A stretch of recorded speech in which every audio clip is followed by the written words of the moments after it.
Oke, kita lanjutkan untuk pembahasan materi di pertemuan pertama ini. Nah, pertemuan pertama ini masih pendahuluan ya. Kita akan sedikit membahas mengenai seismologi global, kemudian struktur bumi dan gempa bumi. Secara definisi, seismologi itu adalah berdasarkan Lee and Wallace tahun 1995. Seismology is the study of generation, propagations, and recording of elastic wave in the earth and other celestial bodies and of the source that produce them. Stein and Westenson 2003 bicara bahwa seismology is the study of elastic wave or sun waves in the solid earth. Sedangkan Oxford Reference 2023 ya, definisikan global seismology is the study of seismic wave from earthquakes and to a lesser extent nuclear explosions to investigate the structure of and process within the earth. Jadi kalau kita bicara seismologi global secara umum dari definisi ini, itu bicara mengenai bagaimana sumber dari gelombang elastis dalam bumi yang entah dari earthquake ataupun dari sumber lainnya yang nantinya digunakan untuk menginvestigasi struktur dan proses yang terjadi di dalam bumi. Itu nanti kita akan coba lebih bahas lebih detail masing-masingnya di dalam perkuliahan ini. Kemudian kalau kita bicara tujuan dari studi seismologi itu sendiri adalah pertama untuk mempelajari struktur bumi, di mana pengamatan langsung bumi bagian dalam tidak mungkin dilakukan. Kemudian mempelajari sifat fisis gempa bumi dan membuat lingkungan manusia lebih aman. Jadi intinya sesuai dengan gambar di samping ya, keep safe because earthquake is coming. Kita bisa tahu itu, kita bisa belajar itu dengan mempelajari studi seismologi. Kemudian kalau kita bicara historisnya dari studi seismologi itu bisa diperlihatkan dari poster ini ya yang dirilis oleh IRIS. Itu perjalanan mulai dari awal kajian seismologi hingga saat ini.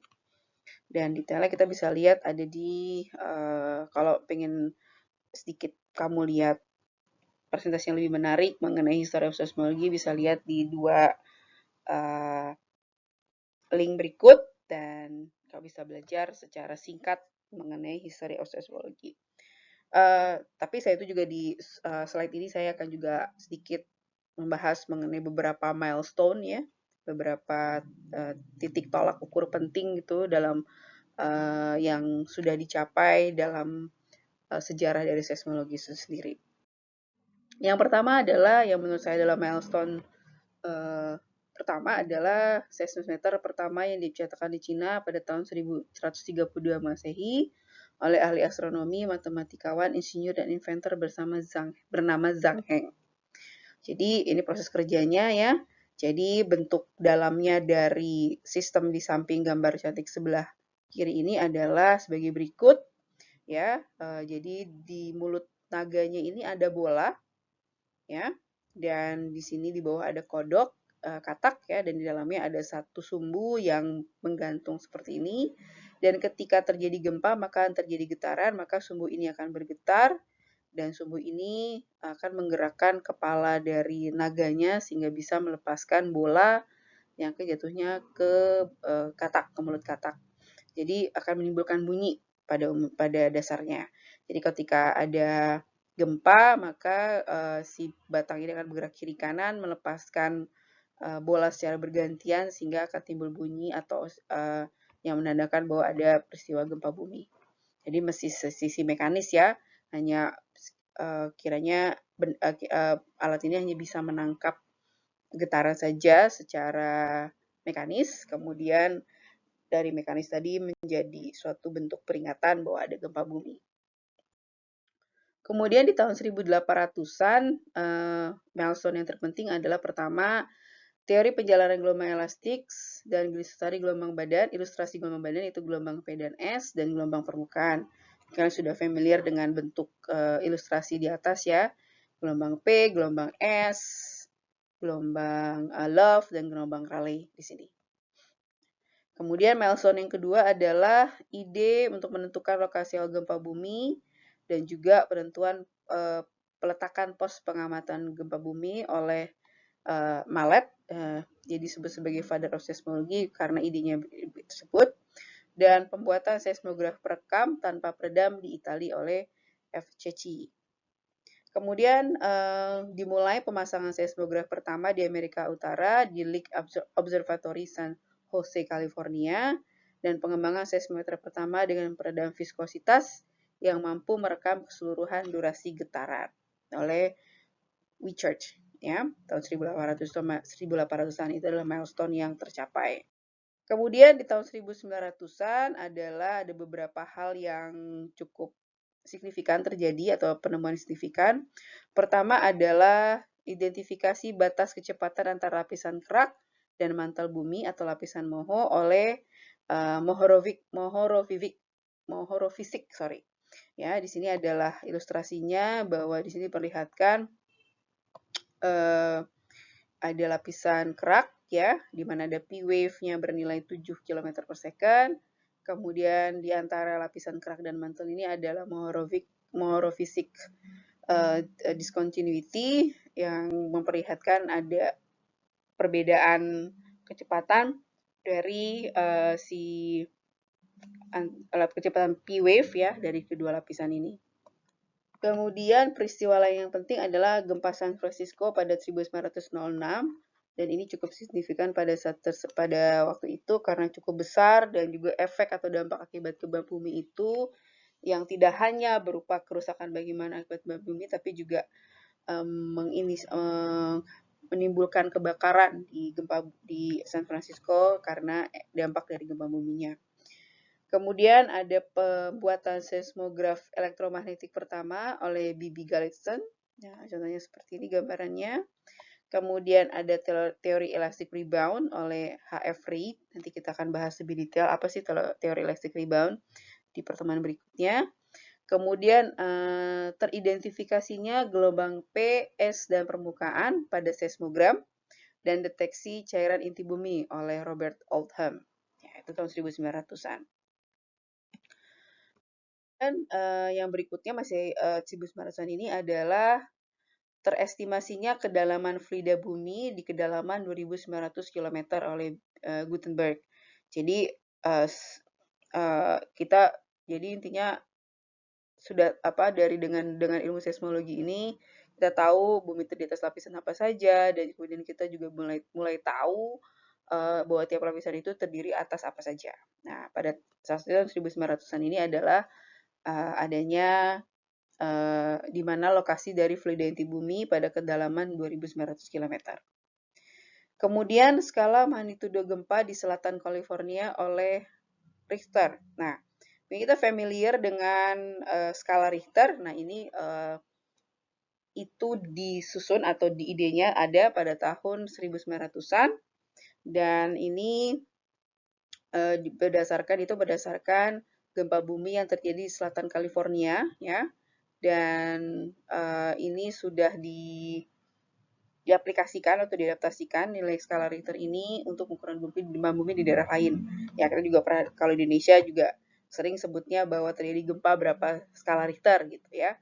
Jadi semua dikonfigurasinya atau dikalibrasikannya terhadap gempa bumi di selatan California.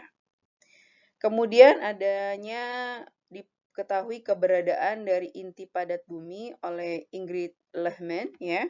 Ini adalah hasil perhitungan beliau yang dengan analisa dari gelombang seismik. Jadi kita tahu bahwa inti bumi itu tidak hanya tidak fluida tapi juga ada lapisan padatnya, ya. Dan kemudian ada travel time curve oleh Jeffries and Bullen yang masih dipakai hingga saat ini, ya, yang bicara mengenai bagaimana waktu penjalaran dari tiap-tiap gelombang seismik, baik gelombang seismik P, S, gelombang permukaan, gelombang SKS, gelombang SKKS, dan lainnya. Itu waktu penjalarannya disajikan di travel time curve ini. Kemudian di tahun 1900-an ini juga masih ada beberapa hal yang signifikan. Yang pertama adalah dana program seismologi di bidang pemerintahan dan akademik yang meningkat selama era Perang Dingin. Perang Dingin itu adalah perang antara blok timur dan blok barat, utamanya si Amerika dan Uni Soviet pada saat tersebut, dan ada efeknya juga ternyata bahwa dana program untuk kajian seismologi meningkat pada saat itu. Kemudian the Worldwide Standardized Seismograph Network yang terdiri atas seismograf periode pendek dan panjang mulai dibangun pada tahun 1961. Jadi sudah mulai ada jaringan seismograf yang standar gitu ya, yang dipasang secara di seluruh dunia pada tahun 1961. Kemudian adanya teori mengenai konsep seismic moment yang mengetengahkan mengenai ukuran fisis gempa bumi. Jadi maksudnya suatu gempa itu punya nilai magnitudo tertentu itu tergantung dari dimensi patahan atau dimensi slip dari lapisan yang bergeser gitu ya. Jadi berapa luasnya, berapa pergeserannya, kemudian berapa kalau bisa dibilang itu apa namanya? Mungkin karakteristik dari lapisannya seperti apa sangat tergantung oleh fisis dari lapisan yang bergeser. Kemudian dikarenakan sudah terjadinya pemasangan jaringan seismograf yang dipasang di seluruh dunia, jadi sudah bisa mulai terlihat bagaimana distribusi seismisitas itu tersebar di seluruh dunia. Sebagai contohnya adalah gambar berikut ya, di mana seismisitas itu terlihat ada sekitar di kurang lebih di dekat-dekat kepulauan ya, bukan kepulauan, di dekat sendiri daratan. Ya, ada beberapa yang juga di tengah laut seperti ini, ya, di Mid Ocean Ridge, dan juga ada di daerah yang di dekat dengan daratan. Nah, ini Indonesia sebelah sini, ini Sumatera, Jawa, Kalimantan, ini Papua dan seterusnya, dan bahwa terlihat bahwa distribusinya itu punya pola tertentu, ya, di mana warna merah, kuning, biru, hijau, dan biru ini menyatakan perbedaan kedalaman di apa namanya di kedalaman dari gempa pada tiap-tiap daerah gitu ya. Dan tidak hanya terbatas pada daerah dekat daratan ataupun di tengah lautan, gempa itu juga ada terdapat di tengah daratan itu sendiri ya.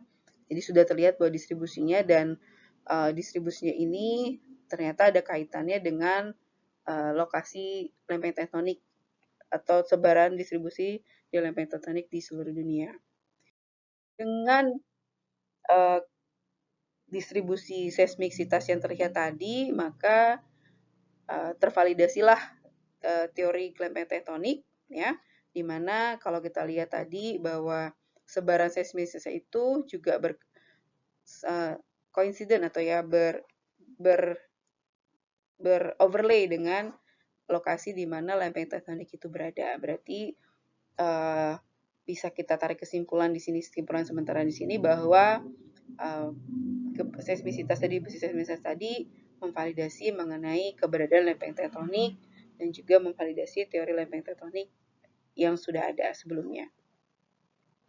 Kemudian adanya ide mengenai focal mechanism, itu pola spatial radiasi energi sumber gempa. Kita tahu bahwa focal mechanism itu bicara mengenai mekanisme sumber dari gempa buminya.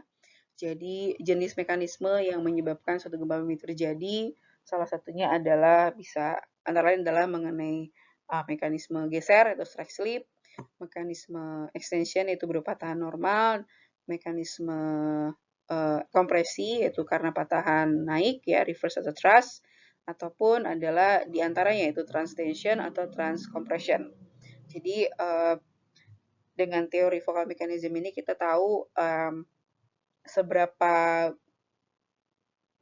kadar dari pergeseran itu sendiri ya yang berkaitan dengan patahan geser, patahan naik, patahan turun ataupun di antara patahan-patahan tadi. Kemudian juga berhasil teridentifikasi mengenai keberadaan gempa dalam oleh Wadati sepanjang zona penujaman seismik. Nah, ini contohnya yang hitam pekat ini adalah distribusi dari gempa dalam. Jadi gempa itu tidak hanya terbatas pada kedalaman-kedalaman tertentu, tapi juga sampai kedalaman yang cukup dalam ya. Gimana ngomong kedalaman cukup dalam gitu ya. Jadi sampai mungkin 700 km atau lebih dari 700 km, dan itu bisa terdeteksi dengan rekaman seismograf di permukaan. Dan berdasarkan peta di sini bahwa terlihat itu ada di Sumatera, Jawa, antara Kalimantan dengan Sulawesi ya. Kemudian ada di New Zealand, di sini juga ada di Alaska, di Jepang ya. Di sini juga ada di South America, Amerika Selatan, dan beberapa tempat lainnya. Oke. Milestone yang terakhir adalah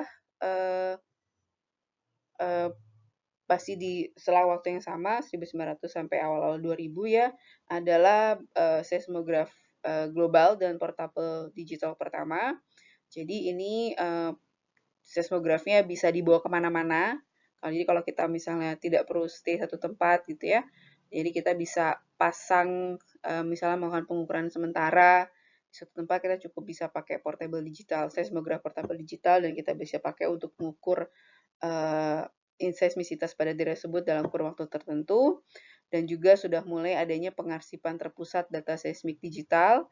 Kalau mungkin di Indonesia adalah di BMKG, kalau di US ada USGS, kalau mungkin secara di Jepang ada GISNet misalnya, kalau di seluruh dunia ada Global CMT dan macam-macam. Kemudian dikarenakan efek dari gempa bumi itu sendiri yang dampaknya terhadap bangunan dan sekitar, sudah mulai ada perbaikan mengenai kode bangunan yang dipakai di Amerika. Kemudian sudah jaringan seismografnya strong motion sudah dipasang dan diperluas, dan muncullah teori dan observasi baru pada rancangan teknis untuk memperkirakan kerusakan akibat gerak tanah. Jadi sudah ada HVSR, kemudian sudah ada PSHA ya untuk memperkirakan kerusakan akibat gerak tanah yang diakibatkan oleh getaran gempa bumi. Itu kita bicara mengenai seismik global. Kemudian yang berikutnya kita akan membahas mengenai struktur bumi itu sendiri ya. Karena dengan salah satu dari tujuan pembelajaran seismologi global adalah untuk memahami mengenai struktur bumi di mana tempat kita berada. Nah, ini adalah bentuk penampang dasar gempa bumi ya. Ada berdasarkan compositional layer, berdasarkan komposisinya, maupun berdasarkan mechanical-nya. Jadi kalau komposisinya itu ada continental crust, yaitu 10-70 km, ada oceanic crust yang lebih tipis, 5-7 km, kemudian ada lapisan mantel, ada lapisan core atau inti bumi. Kemudian berdasarkan mechanical layer-nya ada litosfer yang 10-200 km, kemudian di bawahnya ada asthenosfer, mesosfer, outer core, dan inner core. Ya, kalau kita bahas satu-satu, jadi kita akan bahas mengenai lapisan bumi itu sendiri ya. Yang pertama ada lapisan kerak, yaitu berupa lapisan yang tipis, dingin dan rapuh, terdiri atas silika, aluminium, dan oksigen, memiliki ketebalan variasi tadi 5 km di laut dan 30-70 km di daratan atau kontinen. Dan lapisan kedua adalah lapisan mantel yang memiliki ketebalan hingga 3000 km, terletak 30 km di bawah permukaan, tersusun atas besi, magnesium, dan silikon. Karakteristiknya lebih pejal, lebih panas dan semi-solid, dan bersirkulasi secara perlahan. Kemudian lapisan berikutnya adalah outer core atau inti luar, tersusun atas cairan besi dan nikel pada kedalaman 2880 sampai 5180 km. Di sini ada aktivitas radioaktif decay dari uranium dan thorium, dan ini adalah sumber dari arus listrik dan medan magnet bumi. Kemudian ada inner core atau inti dalam, yaitu adalah karakteristik adalah bola metal padat, tersusun dari besi dan nikel, dan memiliki radius 1220 km dan terletak pada kedalaman 5180 sampai 6400 km di bawah permukaan. Dan ini memiliki sifat atau sifatnya berputar lebih cepat dibandingkan dengan lapisan lain dan mencapai suhu sekitar 5400 derajat Celcius setara dengan suhu matahari, dan memiliki tekanan lebih besar, kurang lebih 3 juta lebih besar dari permukaan bumi. Jadi itu kurang lebih cara mengenai karakteristik dari lapisan bumi. Dan ini informasinya dapat tahu dari mana? Dari rekaman gelombang seismik ya yang tercatat di permukaan. Ya kan? Sampai saat ini kan belum tidak ada yang bisa atau belum ada yang bisa mencapai kedalaman inti bumi, tapi kita bisa mengetahui bagaimana sifat dan karakteristik dari tiap lapisan ini berdasarkan gelombang seismik yang sudah menjalar sampai kepada inti bumi dan terekam di permukaan. Oke.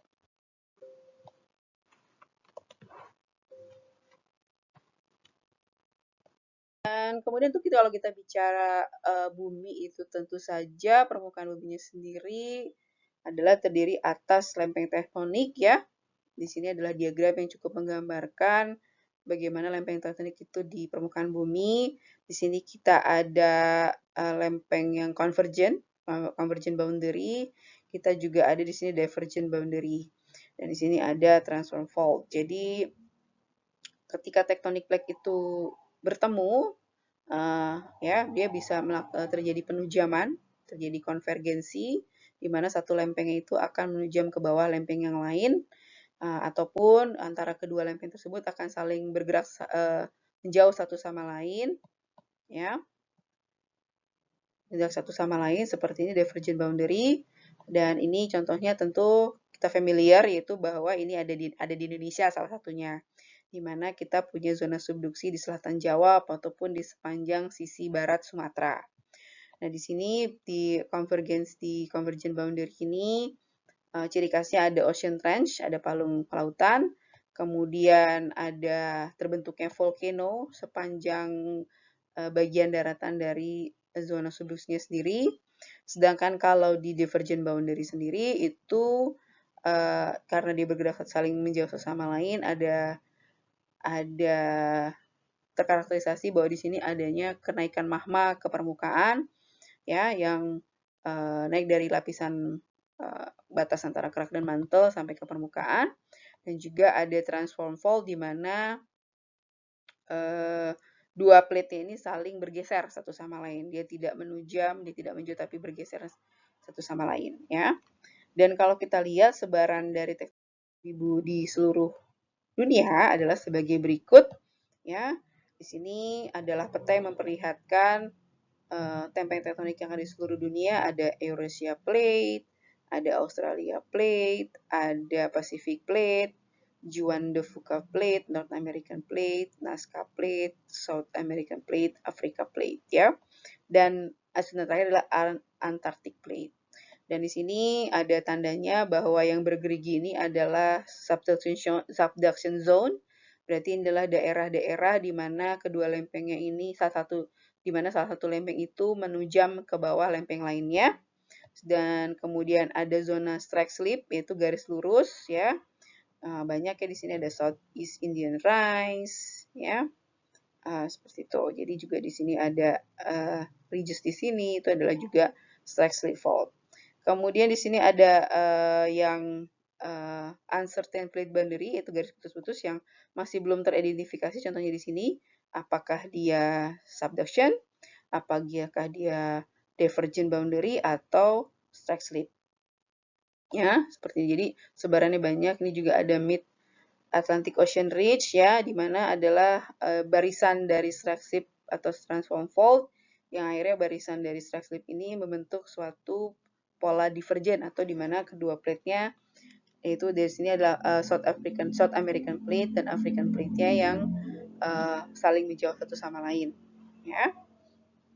Kemudian itu bicara mengenai struktur buminya ya dari inti bumi sampai permukaan bumi. Kemudian kita akan membahas sedikit mereview mengenai gempa bumi itu sendiri. Apa sih definisinya, apa sih klasifikasinya gitu ya. Jadi gempa bumi ini kalau kita bicara gempa bumi berarti bumi berada di bumi dan kita bicara terjadi karena adanya stres dan strain di dalam bumi. Nah, dalam bumi ini maksudnya ada lapisan batuan ya, di mana pada saat stresnya masih rendah itu batuan masih akan mengalami elastic deformation. Nah, kalau di grafik seperti ini, yang alignnya elastic deformation itu di mana ketika gayanya atau stresnya dilepas dari lapisan tersebut, maka lapisan itu masih bisa kembali ke bentuk semula. Kemudian ketika stresnya bertambah, maka lapisan tersebut akan mengalami plastic deformation, di mana ketika stresnya dilepas dari lapisan tersebut, lapisan tersebut tidak bisa kembali ke bentuk semulanya. Dan pada satu titik ketika stresnya sudah makin bertambah, maka lapisan itu tidak sanggup lagi mengakomodasi stresnya dan lapisan itu akan patah, bergeser atau mengalami slip, dan itulah yang kalau kita akan menimbulkan gempa bumi akibat pergeseran di lapisan atau berdasarkan patahan di lapisan. Itu ya, jadi ini adalah sedikit grafik yang memperlihatkan proses terjadinya gempa bumi pada suatu lapisan bumi akibat dari stres dan strain. Ya. Kemudian kalau bisa didefinisikan itu adalah earthquake is a sudden slip on a fault and the resulting ground shaking and radiated seismic energy caused by the slip or by volcanic or magmatic activity or other sudden stress changes in the earth. Nah, ini berdasarkan apa ya? Glossary dari USGS ya. Jadi jelas ya. Jadi earthquake itu timbul karena adanya suatu slip pada patahan yang mendadak ya, kemudian menghasilkan suatu ground shaking dan meradiasikan seismic energi. Nah, yang seismic energi bisa berasal dari slipnya, dari volkanik atau dari magnetic activity atau dari perubahan stres yang mendadak ya. Nah, ini adalah sedikit penampang yang memperlihatkan mengenai earthquake parameter. Jadi yang warna merah ini adalah disebut dengan fokus atau hypocenter ya. Itu adalah pusat dari gempa buminya di bawah permukaan bumi. Kemudian epicenter adalah proyeksinya dari sumber tadi, lokasi sumber tadi di permukaan bumi disebut dengan epicenter. Dan ini adalah fault yang menyebabkan pergeseran atau slip yang menyebabkan timbulnya gempa bumi di bawah permukaan itu sendiri. Dan berdasarkan tipenya, gempa bumi itu dapat dibagi menjadi 4, yaitu tectonic earthquake, volcanic earthquake, explosive earthquake, and collapse earthquake. Oke, yang pertama tectonic earthquake itu adalah yang disebabkan karena aktivitas lempeng tektonik, di mana lempeng tektonik dapat bergerak saling mendekat sehingga menimbulkan terjadi kompresi antara gelombang lempeng tektonik tadi dan atau saling menjauh yang mengakibatkan antara lempeng tektonik mengalami tension ataupun kedua lempeng ini saling bergeser satu sama lain atau shearing. Ya. Nah, ketika lempeng sudah tidak mampu merespon stres yang ada, maka lempeng akan mengalami normal fault yang diakibatkan oleh tension, reverse fault yang diakibatkan oleh compression, ataupun structural fault yang disebabkan karena pergeseran atau shearing.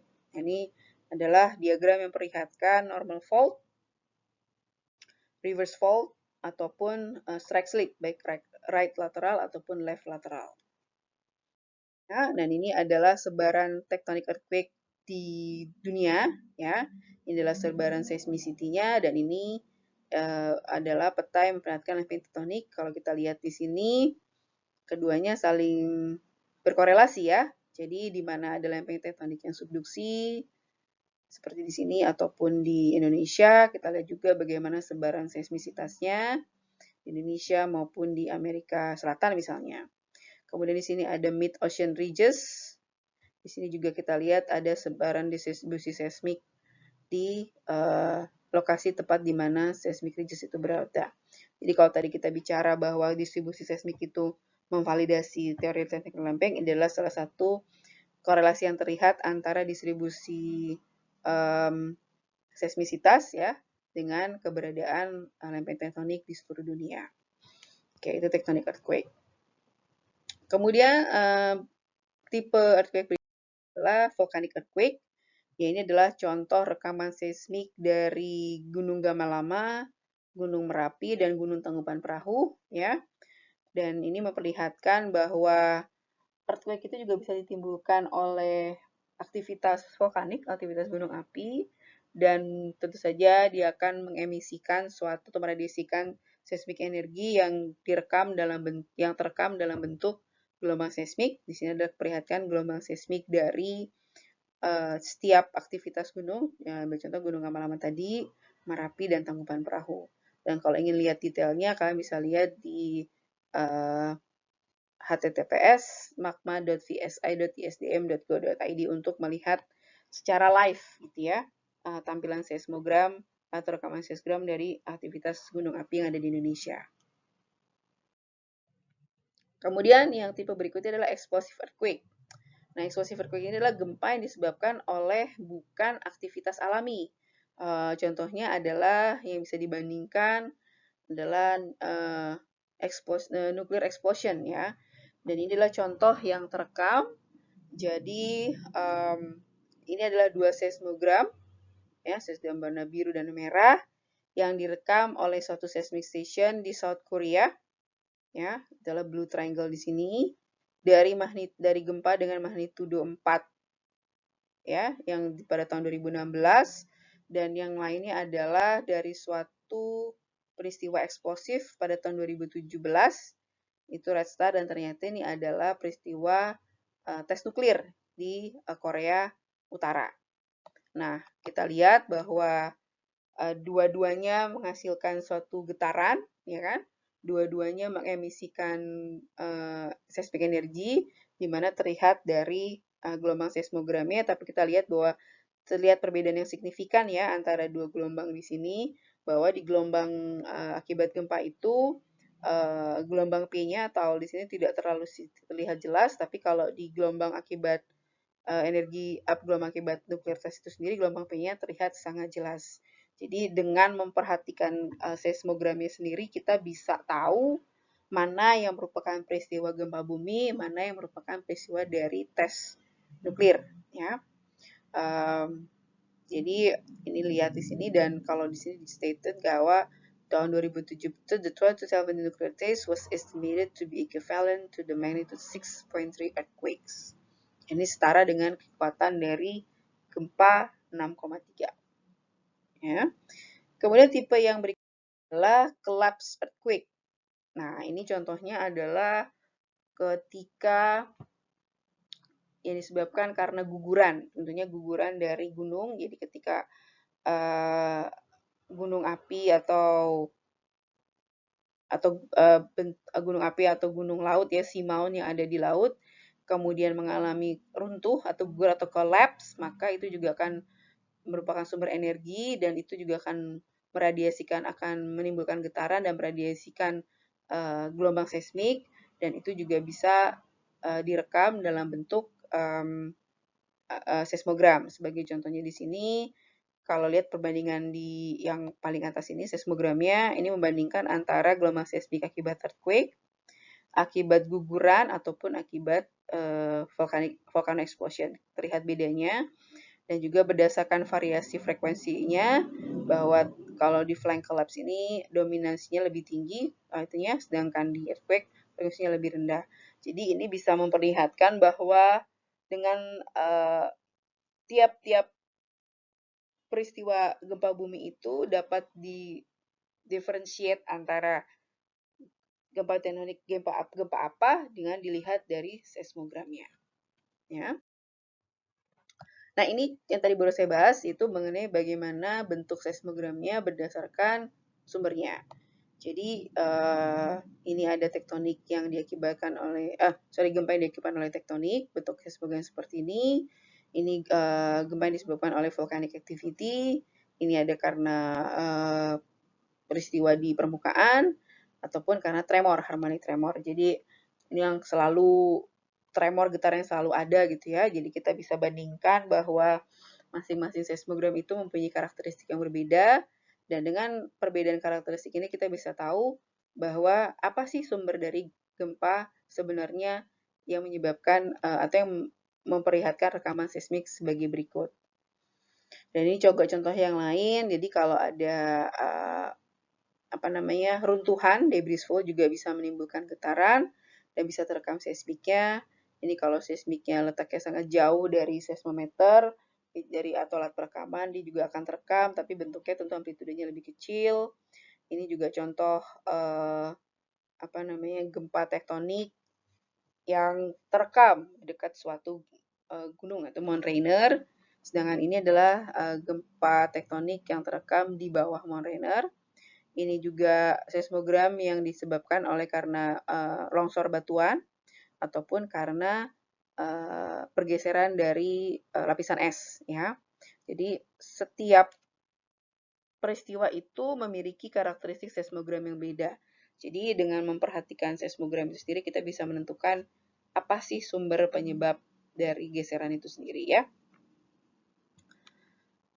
Kemudian kita juga bisa melihat berbagai macam bentuk seismogram dari setiap gempa dengan melihat dari database. Nah, ini salah satu contoh database-nya. Kita bisa lihat di sini adalah earthquake.usgs.gov. Kita bisa lihat apa namanya parameter awal dari suatu gempa yang terjadi ya. Sebagai contoh adalah gempa di Padang, Indonesia pada tahun 2021 di 5 September pada jam 1.40 11 detik ya. Gempanya sebesar 4,9 dengan untuk kalau kita mau berkunjung di sini kita bisa karena dia adalah sumber database yang sebagai pengarsipan dari peristiwa gempa bumi, kita bisa tahu apa namanya parameter dasar gempa buminya suatu gempa bumi yang terjadi di suatu daerah. Oke, nanti bisa kalian kunjungi link ini, kemudian kalian bisa juga ya coba lihat-lihat mungkin gempa yang lain mau kalian lihat seperti apa.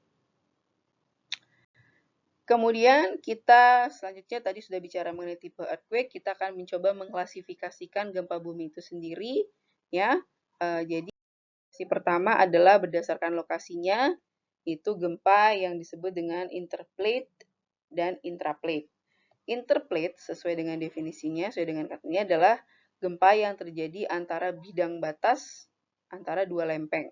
Kalau di sini digambarkan adalah lempeng samudra dan lempeng kontinental ya atau daratan, dan di pertemuan antara dua lempeng ini bisa timbul ketika dia bergeser bisa menimbulkan gempa bumi, dan gempa bumi yang terjadi pada bidang batas ini disebut dengan interplate earthquake ya.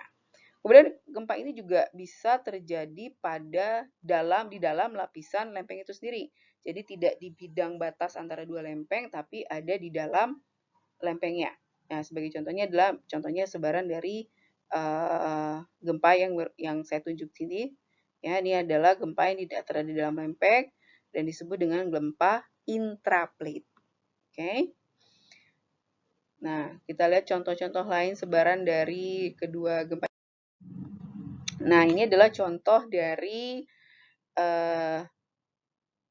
gempa yang ini adalah focal mechanism of large shallow intraslab earthquake.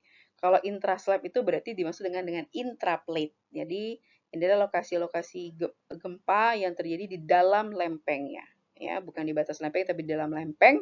Dan ini ada di Sumatera, ada di Filipina, ada di Jepang, ya, ada di sepanjang Laut Pasifik sini, ataupun di daerah Selandia Baru ini.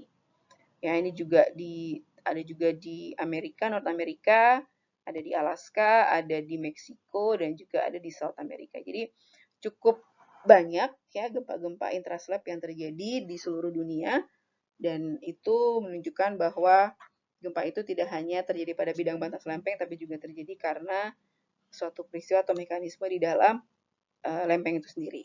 Oke. Dan inilah contoh dari yang jelas mengenai perbedaan antara intraslab dan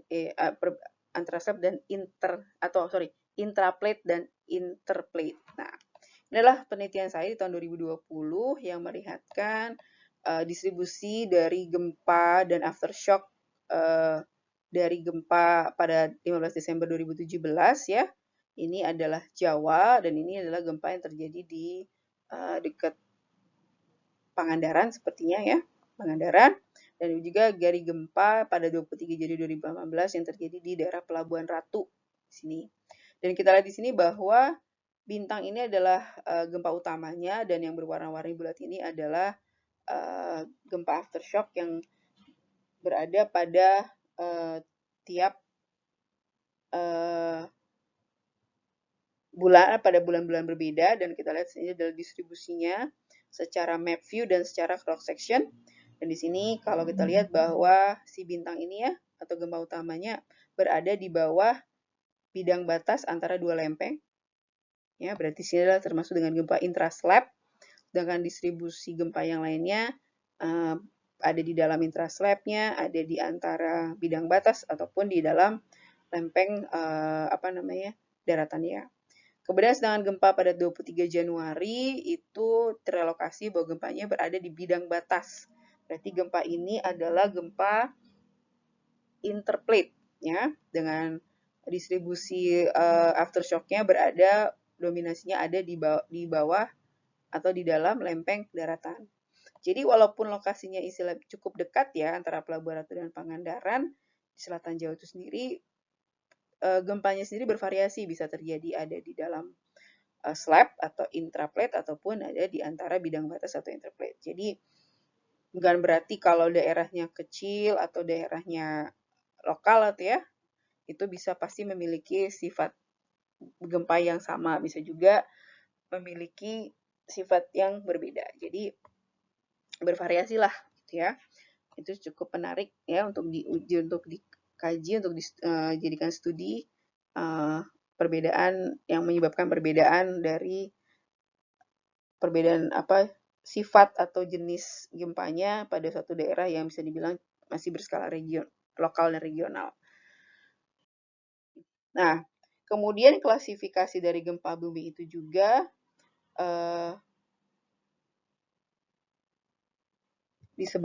contohnya adalah gempa yang berdasarkan jaraknya dari suatu daerah ya, itu berdasarkan epicenter distance-nya. Jadi misalnya kita di Indonesia, yang disebut dengan local earthquake itu adalah semua gempa yang terjadi 500 km dari mana posisi kita sekarang. Kemudian kalau disebut regional earthquake itu adalah gempa yang terletak di atas 500 meter 500 km dari dimana posisi sekarang, dan juga gempa yang disebut dengan teleseismik adalah gempa yang epicenternya itu adalah sekitar lebih dari 1000 km dari dimana pusat referensinya itu sendiri. Dan kita bisa lihat yang disebut dengan local, regional, dan teleseismik itu dari bentukan dari distribusinya. Kita bisa lihat dari database yang ada di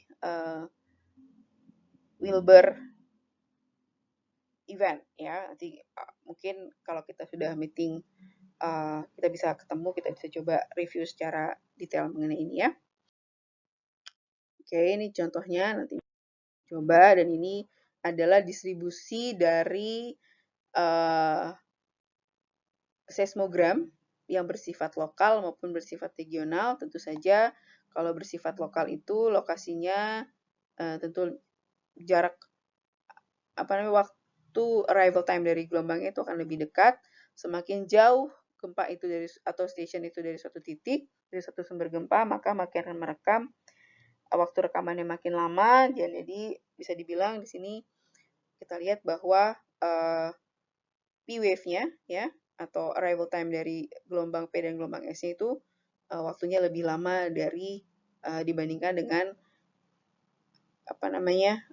stasiun rekaman seismogram pada stasiun Hope. Dan kemudian klasifikasi berikutnya adalah kita mengklasifikasikan itu berdasarkan lokasi dari gempa buminya sendiri. Kita bisa bilang itu gempa itu shallow, intermediate depth, atau deep earthquake dari suatu lapisan gitu ya. Di sini contohnya adalah memperlihatkan distribusi dari shallow, intermediate, and deep earthquake in subduction zone. Jadi yang yang jingga, kuning, dan hijau ini masih bisa disebut sebagai shallow. Kemudian biru dan ungu ini adalah intermediate, dan kemudian deep earthquake itu adalah yang letaknya udah di bawah 500 km. Dan ini adalah contoh distribusi gempa pada seluruh kepulauan Indonesia ya. Dan di sini adalah ada A, B, C, D, E, dan F itu adalah garis-garis penampang horizontal, penampang cross section ya, sorry. Sekarang kita coba lihat yang A ada di Sumatera, B ada di bagian barat Jawa, C ada kayaknya di daerah NTT mungkin. Ini ada D ada di daerah Seram, daerah Pulau Seram Ambon ya. Ini juga ada di Sulawesi dan Ambon, dan di sini ada di Jayapura. Kalau kita ini adalah distribusinya ya. Sumatera, Jawa Barat, Nusa Tenggara, Busur Banda, Papua, dan Maluku. Ini adalah pola persebarannya. Dan di sini kita bisa lihat bahwa yang berwarna merah itu adalah menunjukkan gempa yang dangkal. Kuning adalah gempa yang intermediate depth. Dan kemudian hijau adalah gempa dalam. Ya, jadi di sini diperlihatkan bahwa kayak di Sumatera ini kecenderungan gempanya itu ada di sampai ke dalam 200 km, di Jawa Barat sampai kedalaman 100-150 km, di Nusa Tenggara itu sampai kedalaman intermediate depth itu 300 km, dan di Busur Banda hingga dalam sekali ya, dan di earthquake-nya sampai lebih dari 300 km. Sedangkan di Papua cenderung adalah shallow earthquake, di Maluku masih sampai intermediate depth earthquake. Dan ini adalah contoh atau peta yang memperlihatkan, bukan contoh ya, peta yang memperlihatkan distribusi gempa, baik gempa dangkal, intermediate pun ataupun dalam di seluruh dunia, ya global. Ya, kita di sini bahwa yang berwarna merah, gempa berwarna merah itu gempa yang terletak pada kedalaman 0 sampai 33 km. Yang berwarna orange adalah yang kedalaman 33 sampai 70 km. Yang berwarna hijau adalah 70 sampai 300 km dan berwarna biru adalah 300 sampai 700 km.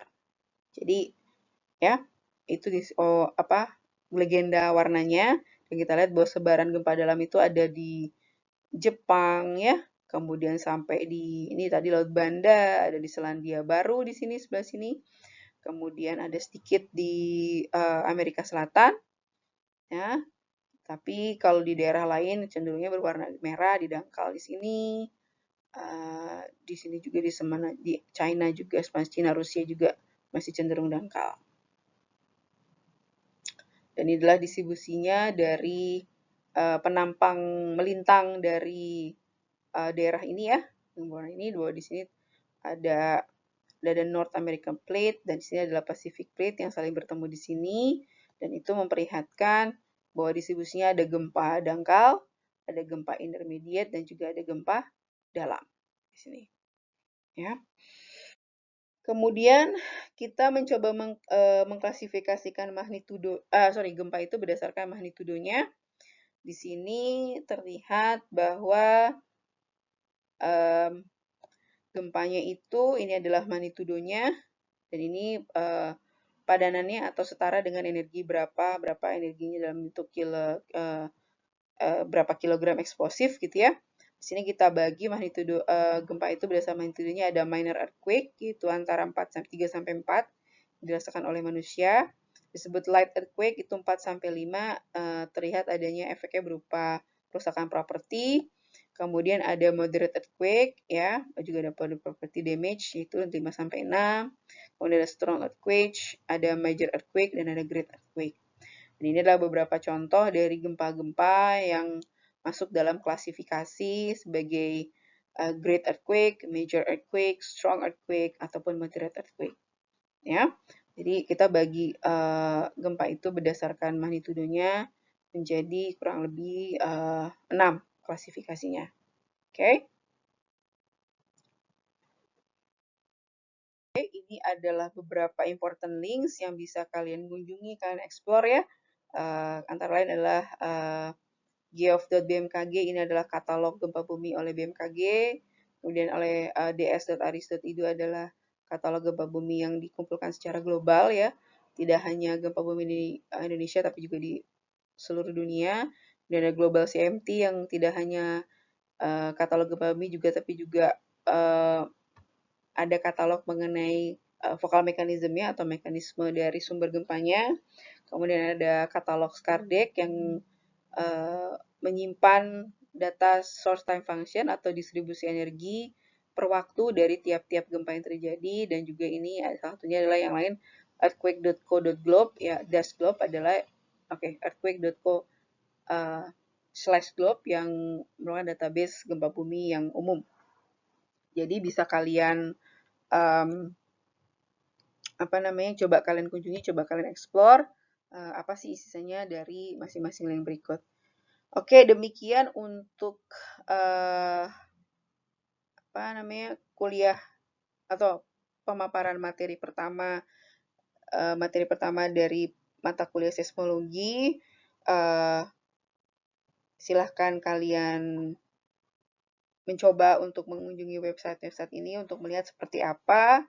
Dan dengan demikian selesai untuk pemaparan materi 1, dan kita akan ketemu lagi untuk pertemuan kedua untuk membahas mengenai materi 2. Demikian. Terima kasih untuk segala perhatiannya. Kita ketemu lagi minggu depan.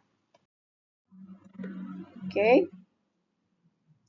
Demikian materinya untuk pertemuan pertama ya.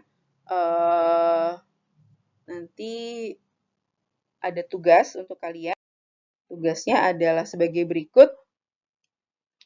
Ya, dengan memanfaatkan database di https://ds.aris.edu.wilber3, kita pilih satu kejadian gempa bumi. Nah, ini